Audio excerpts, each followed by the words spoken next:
I saw the play, not the music. All right. Yeah, I mean, yes. And then when you're back, you let it All right. It's some German German author. She was talking about management last year. It's a really good play, actually. It's a really We powerful got the play. play, maybe I'll like that better. Yeah. Okay. That's a bummer. Let me check. Lori, I hope you felt unconditional positive regard for your views, okay? It's just not something that, so it's fine, you know, it's, as long as there is a sense of unconditional positive regard, we're after understanding, sincerely after understanding. And so that's part of the phenomenological thing. So again, sociopsychology, and then the phenomenologist would say to the socioculturalist that you're not getting at the roots of things. You're just dealing with stuff that is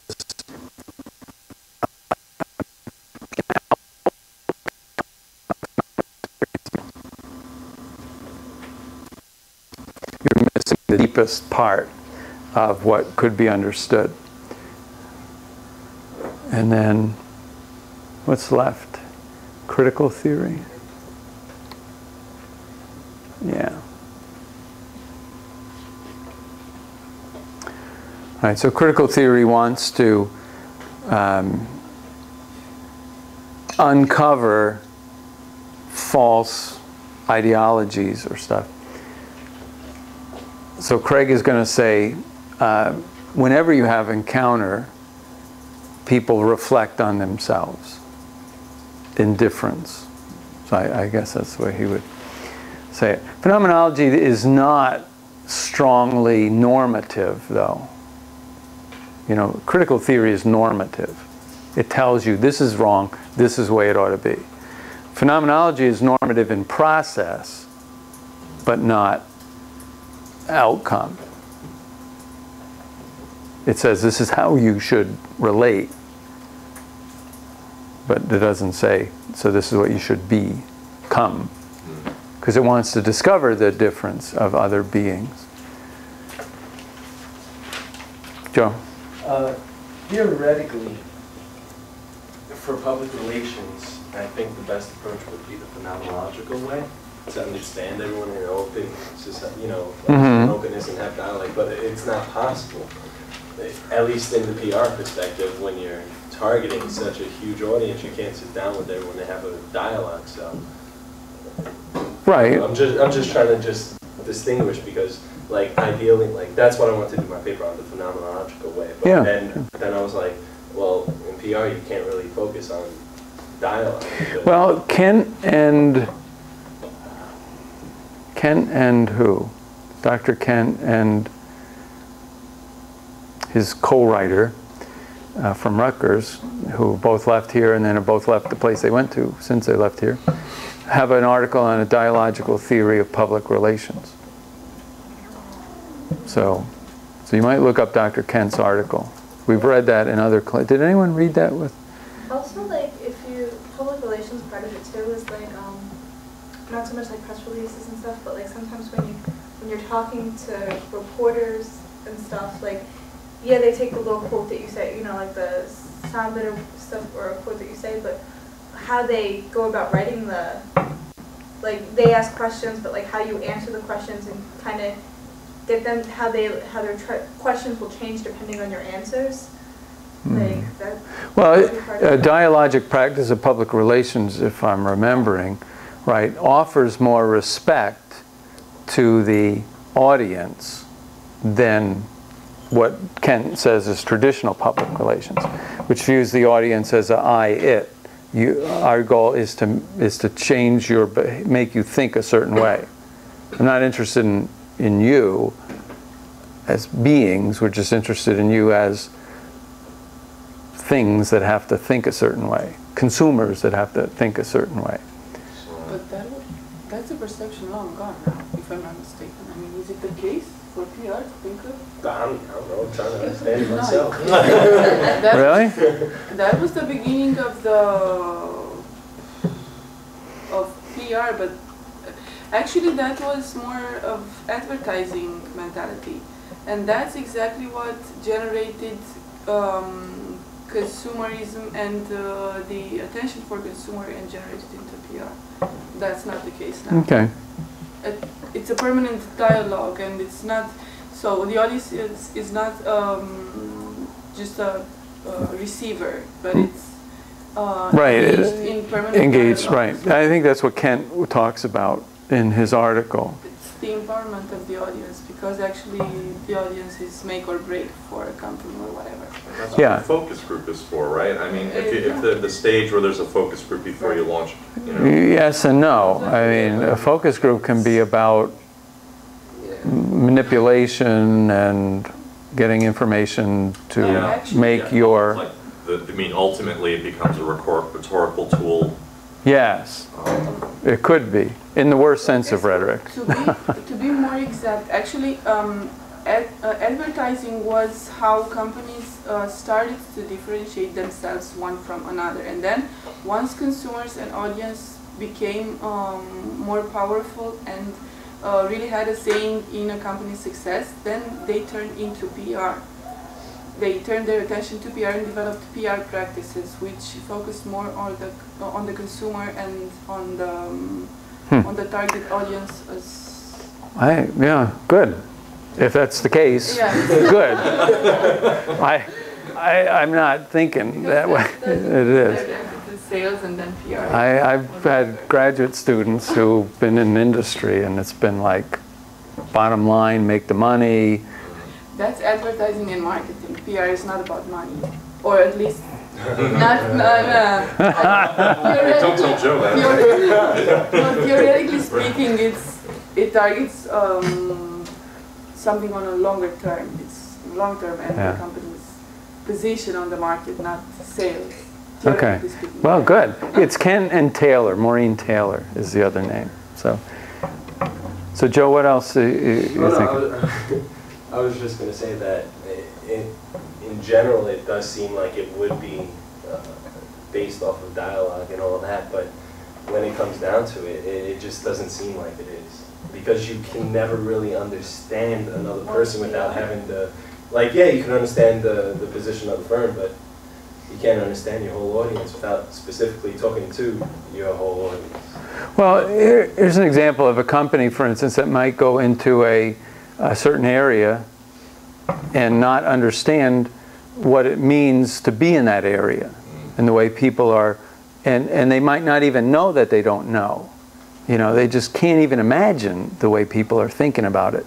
So if you enter into some dialogue, you build respect, you offer unconditional positive regard, you may get it back, and then people feel differently about how the company's presence exists in the community. They feel like there is regard for them. We're not being disregarded, we're not being treated as things or consumers or money. One of the other things I was going to say, it's also kind of about like how they were doing, expressing like how you really feel, kind of being like sincere is also a part of it. So even if you're not getting the second half back, like I said when we were talking about rhetorical, like when the bridge collapsed, and I was watching, you know, the mayor, who just, whether it was real or not, at least I perceived it as being like really real and like, okay, look, it's not just a tragedy, these are people that we're dealing with. And like, I connected with him, and I never knew anything about this guy, but like my opinion of him changed. And the same with the company, I guess, if you have like crisis, you know, like a crisis or something like that, and you have somebody come out and they're not giving the typical answers, the PR answers, but they're sincere and they're like, look, we messed up, we really, does it, how you respond to that is under the phenomenological review, because it's... Yeah, and Buber probes that it's not necessarily even in a verbal dialogue. You know, he gets at this thing of just nonverbal glances and someone just walking by and all of a sudden you understand something, you know, and I don't know how we can relate to that. I mean, I've had those experiences and you probably have had them too, but how to explain how that works is mysterious. So I suppose phenomenology leaves room for some mystery, you know, whereas socio-psychological is like mystery, you know. You know, we'll operationalize it and we'll measure it and we'll So they would like that, test like it. the length of the, like you pass by somebody and you make eye contact, they would measure how. Oh yeah, right. contact Yeah, they'd say, was. "Did you have that experience on a scale of 1 to 10? Was it how was that How experience?" tall Yeah. is that person? Yeah, How right. tall are you? They try to find the cause and effect or correlations that exist. And phenomenologist is not interested in that. So, to get at, I don't know where to go. I want to make sure we hit Stanley Fish here. But Buber, for instance, gives you a way to think about, it gives you a language for describing the different kinds of relationships people have. I, thou, I, it. You know, it's just descriptive language that you can think about. I mean, it gives you a way to reflect on your encounters with people. I know, you know, as I was working with this, I had had an encounter, a difficult encounter with somebody at a point. And I hadn't reflected on it from Buber's language. But as Buber described the kind of I-it relationship, I was like, that explains, that is it. You know, that is what I encountered. So Buber gives me a framework to describe, to verbalize what I was kind of confused about, which is what theory tries to do. It tries to explain and describe what's going on. So it becomes helpful that way. You go on to page 132 in the book. He goes over Ricoeur, Fish, and Gadamer. So maybe we'll just hit those quick for you. Paul Ricoeur wants to see. This is all about face-to-face verbal stuff. Ricoeur and Gadamer and Fish are dealing with texts or artifacts, you know, like a painting or a book, you know, or a play of Shakespeare, you know, where you're not encountering the other directly. So you have some kind of an artifact, and then you have you, being. And so you encounter this, and there is something then that is other than you in it. You know, so this exists. But unlike a person, it can't respond to your questions. You can't say, well, why did you do this? Or what mood were you in when you wrote this, you know, concerto, and so how should it be performed? You know, should it be performed in this way or that way? And so what do we do with that? And predictably, people have different approaches to it. So on the one hand, Ricoeur says, we have to respect the artifact and its structure and its form. There is meaning embedded in the artifact. So where does meaning come from? Well, meaning exists in the artifact, and we can't quiz the author about the meaning, but the meaning is still there. So you have to not make the artifact mean whatever you want it to mean. You have to wrestle with its otherness and let it shape the interpretation.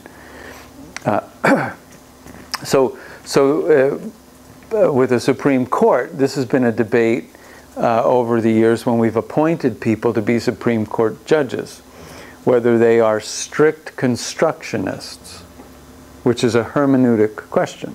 So you have the Constitution, right? It's an artifact. We cannot quiz the writers of the Constitution. We cannot dialogue with them. But what then do we take? A strict constructionist says that the meaning is embedded in the text, and we use the words in the structure, and the hermeneutic circle.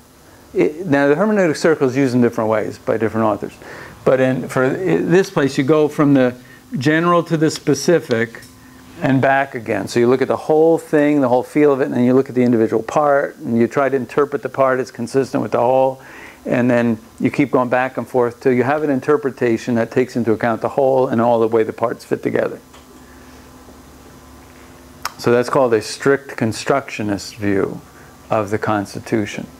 So Ricoeur would be favorable to that, because the inquisitor, the asker, has allowed the text to contain a meaning, to have a meaning. And so that's Ricoeur's approach. So I guess from a PR perspective, if you create a press release or a image, an ad for your company, you would try to embed in it the meanings that you wanted. And you would believe that people should be able to receive that meaning because you embedded it in the artifact. Now, Fish, on the other hand, says once that artifact is released into the world, its meaning, it has no meaning. Any meaning it has is given to it by the reader. So this is called reader response theory. So if I'm a Fishian Supreme Court justice, I say the Constitution contains no meaning at all. It is how we choose to receive it and interpret it that matters. And so we are not constrained by its structure or its consistency or whatever. We make the meaning, but we make the meaning corporately, not individually. So we debate the meaning among interpreters. So there's a community of interpreters. So it doesn't give you, Fish doesn't give you permission to make up your own meaning. He gives you the invitation to participate with others in arguing about the meaning and forming interpretive communities. So there are a group of people then who debate and can say, this is what we believe it means. And then there will be another community that says, no, that's not what it means this. So it's a very practical theory in a sense. So were we basically doing that last week? We were taking different pictures and saying, what do you think this means? Yes. So we were actually kind of putting it into play, what you're talking about, without even realizing it? So a committee at a PR firm becomes an interpretive community. So you produce your ad and you stick it on the table, and there's 8 people around, and they start debating, what does it mean? Then you're in a fish community. And Fish would argue that as you debate it, you sharpen up. But in the end, it's what the community says that matters. And Fish probably would say to you, don't even use your little group of internal people, because you have no idea what meaning the community will give to it. So get this thing out into the community and see what meaning people give to it. So pay attention to readers' responses to it. Instead of saying, well, I know what it means, I created it, I put meaning in it. Fish would say, well, as soon as you let it go and you're not standing there to explain it, it means whatever the reader wants it to mean, or the community it to mean. I was at a concert, The Who. I saw The Who play, right? There's old geezers out there who are still playing. And Pete Townsend, for 40 years, has been saying, no, that's not what the song means. Right. It's this, right? And he's just finally kind of given up. And in the, you know, in the concert he said, and now from the movie in my head to the movie in your head. Yeah. And he played Won't Get Fooled Again, which everybody thinks is something completely different from what it actually is. Well, yeah. Now, of course, there's a little different because he's there. Right. Yeah. So there's a little difference. Right. Right. But because they're about textual or, you know, paintings and stuff where the author is not available. So that, but that's, yeah, that kind of is in this. But it almost didn't matter that he was there because he had to let go of it. Right. At least that part of it, that once it was released, Right. it had Yeah. the meaning that was interpreted. See, Gadamer now kind of is between these people, but he's different. Gadamer says, yeah, the text contains some meaning, and yeah, all we have is the meaning we make. But beyond all that, even the text has meaning beyond what it thinks its meaning is. So the text doesn't even know the fullness of its meaning. So you need to interact with the text, back and let it question you, you question it, you let it shape you, you shape it, the interpretation of it. So this is where the hermeneutic circle looks a little different from recourse, because this is the movement between the text and you of continual questioning, so like we do in dialogue. Well, do you mean this? And then the text says what it says, and then you say, okay, well then I have to think this way then. So the text will reshape your meanings too, and you'll discover, this is where the horizon thing comes in, that the text, you know, that you encounter, you know, maybe here, maybe there, maybe here, you know, there may be more or less degree of familiarity. So if we encounter, you know, Plato, we're way off different than encountering, you know, some news article that in the New York Times. So Gadamer is arguing that tradition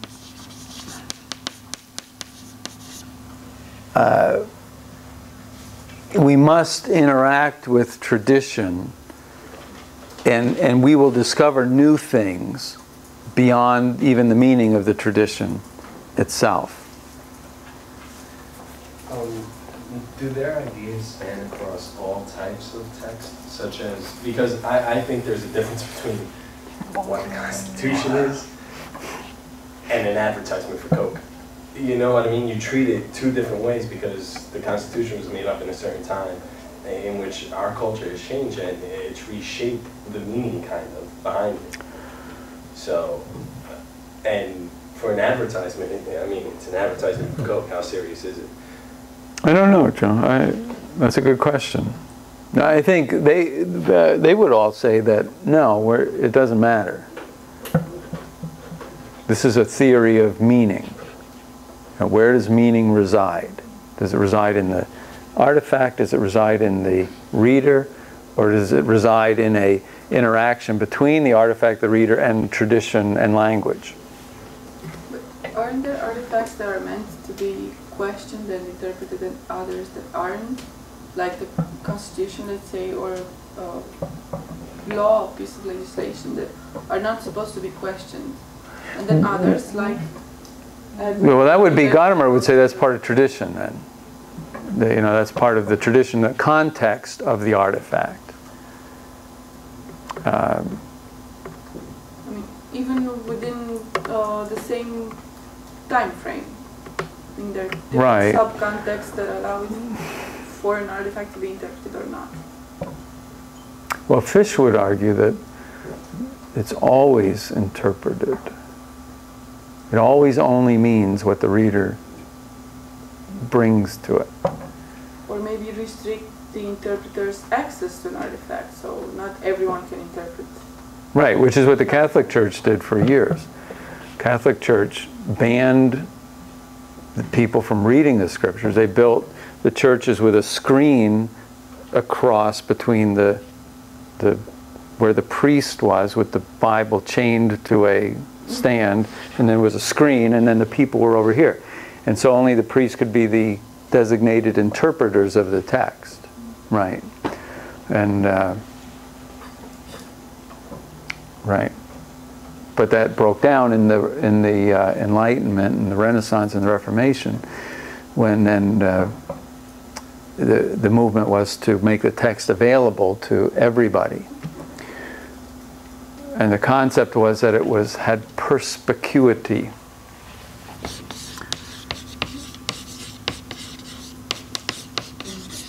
That it was understandable by people. Yeah. But that's why clergy, I mean, you know, in my own field, that's why I'm trained to read Greek and Hebrew. So I can do exegesis of texts. So I can take any text in the canon, you know, in the biblical canon, and I have, you know, on my computer, I have all the Greek and all the Hebrew textual analysis, and we can do the word studies, and we can do all that stuff. So we're trained to be more Recurian interpreters, because we allow the structure and the historical context to shape the meanings of things. So, yeah. But, so yeah, so to restrict the interpretive ability is what some groups have tried to do, but it doesn't work well in today's world, I don't think.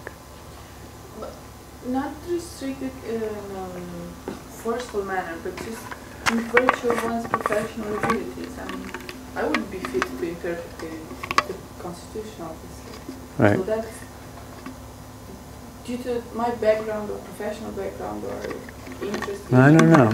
Yeah, I don't know. You yourself would say, I give in to the interpretation of the experts. So besides the fact that you don't have initiative, you wouldn't even have the expertise, and you wouldn't be allowed to. You have given access to certain artifacts and the interpretation of some artifacts. Maybe. I'm not sure most people take it that way.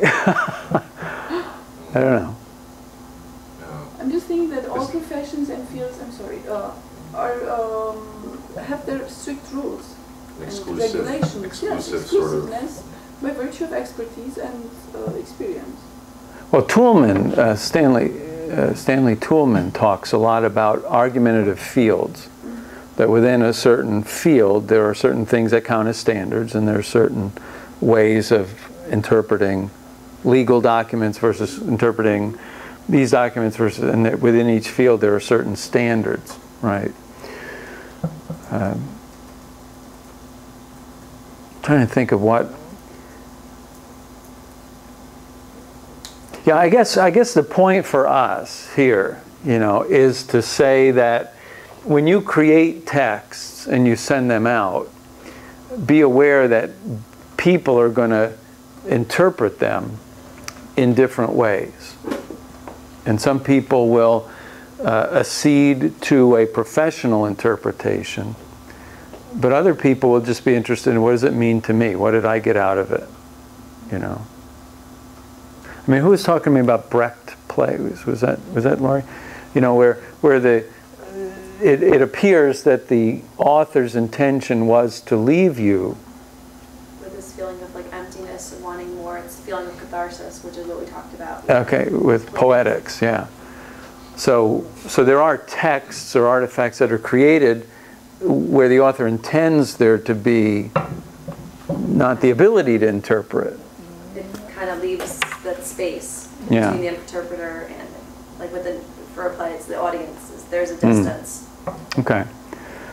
Yeah, so that would be something to investigate. That'd be interesting to investigate.